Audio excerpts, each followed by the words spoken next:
What if I told you one of the most hated games right now isn't even out yet?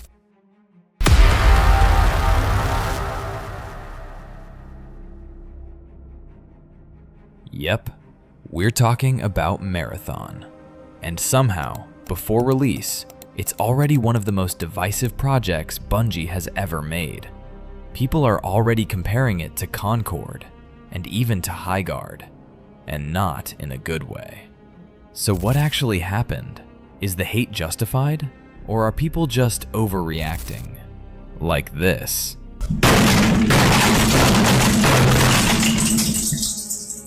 Because the internet tends to do that. You're watching BO3GG Gaming. Let's break this Marathon story down.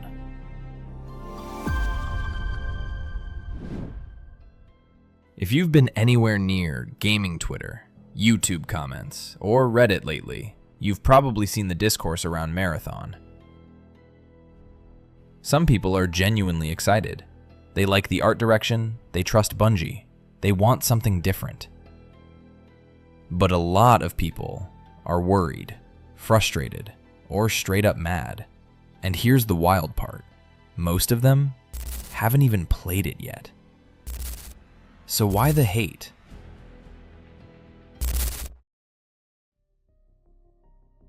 The first and biggest reason is expectations. When people heard Bungie was making a new game, many expected something like Destiny 3, a big expansion, a sequel, more of what they already loved. Instead, we got an extraction shooter, and that instantly divided the audience.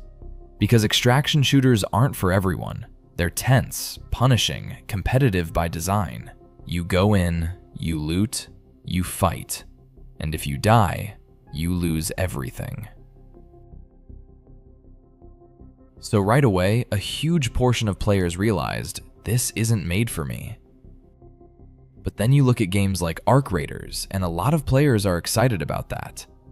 So maybe some of the hate toward Marathon is a bit forced. Next up, the art style. Probably the most talked about topic after the gameplay reveal. Marathon is bright, neon, stylized, almost abstract in some places. And that surprised a lot of players, because many expected something gritty, realistic, tactical, more like Tarkov. But here's the thing, Bungie has never really been about realism. Halo was colorful, Destiny is colorful. That's kind of their DNA, so this isn't exactly new, it's just different for the extraction genre. Still, first impressions matter. Personally, I think the art style looks impressive. It stands out. And in a market full of gray military shooters, standing out isn't a bad thing. Another big criticism, the reveal stream itself. When Bungie finally showed Marathon in detail, people weren't just looking for gunplay. They wanted to understand what makes this game unique. Deep customization, story elements, augments, hidden systems, secrets. But instead, what many viewers walked away with looked like a pretty standard extraction shooter, just with very polished gunplay. And here's the problem. When you don't clearly show what makes your game special, people start filling in the blanks themselves. And on the internet, those blanks are usually filled with skepticism. Then we have the pricing controversy. Marathon is not free to play, and in today's gaming landscape, that's controversial for a PvP-focused title. Players are used to games like this being free, supported by microtransactions. Fortnite, Warzone, that's the standard model now. So when people see a price tag, they instantly question the value.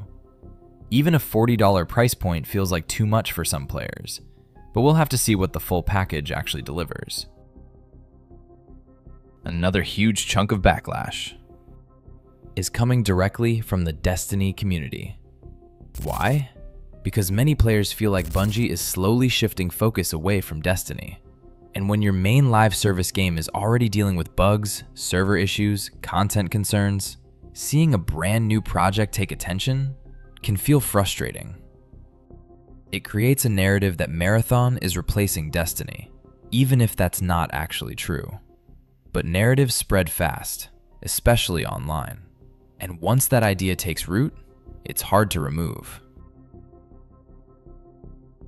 We also can't ignore the bigger picture.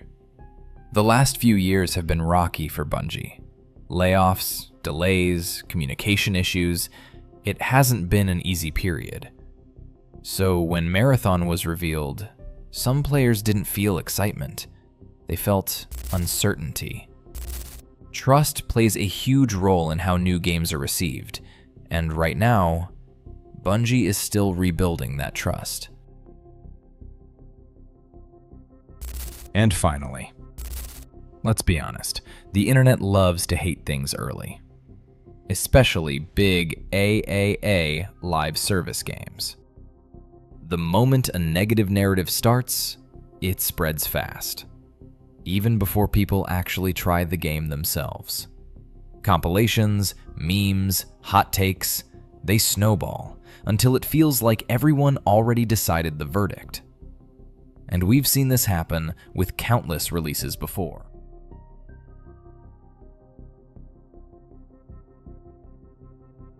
But here's where it gets interesting. Marathon recently had an open beta called Server Slam, and it actually drew a massive crowd. On the first day, over 143,000 players jumped in on Steam alone, although the number later settled to around 70,000 concurrent players. Players have praised the game's intense PvP and PvE combat, calling the gunplay and extraction mechanics thrilling and punishing in all the right ways. Only main criticism so far? The user interface, which many feel is cluttered and confusing amidst the fast-paced action. So while the beta gives us a promising glimpse, the full experience and final verdict will only be clear once Marathon launches March 5th across all platforms. Here's the reality. Some concerns are valid, but most criticism right now is based on perception, not actual experience. People who have played early versions say the game feels great, and at the end of the day, gunplay is Bungie's strongest skill. So the real verdict will only come once players finally get their hands on it.